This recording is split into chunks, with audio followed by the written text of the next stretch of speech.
I felt right back at the beginning of this year that I was progressing at a rate that made me think this would be the last year that I would be able to be as actively involved in the worky side of things as I always had been. And that is very, very much come to pass. I mean, I've cut down, I've cut down, I've cut down. No matter how much I seem to cut down, it doesn't help enough, because the amount of sleep, now this might be because of the massively increasing Parkinson's side that I'm now having troubles with, over the last year has magnified immensely. And of course, like with 18-month waits to see a neurologist, that's not helping. But yeah, most of it seems to revolve around this lack of sleep for whatever reason. And that causes these problems, and it also causes problems like here now on a Zoom meeting.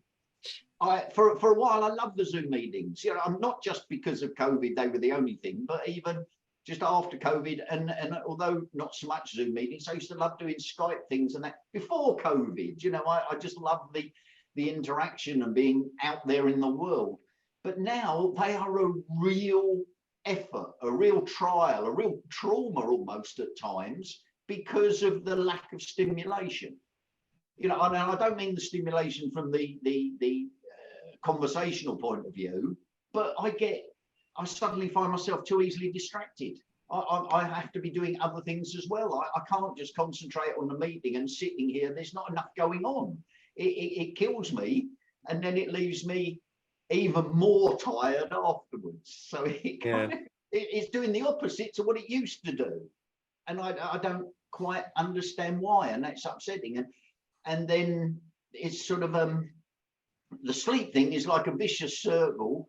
I don't know whether it's the lack of sleep causing me to have extremely vivid, I'm going to call them dreams, because that's what you kind of assume they are, but they can sometimes happen sort of, I think, during the day as well, where I don't know whether I'm awake or asleep. I can only kind of analyze it afterwards and think, well, I can't have been in that car going through the countryside and somebody taking me off to somewhere I didn't know where I was going and all that kind of thing.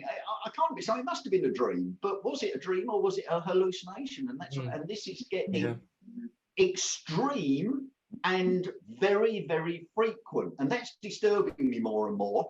And I've even started. I tried to analyze the other night, and I think I was scared to go to sleep. So, of course, I didn't have a very good night. And that left me in real shit street the next day, where I was having all sorts of troubles because I was so bloody tired.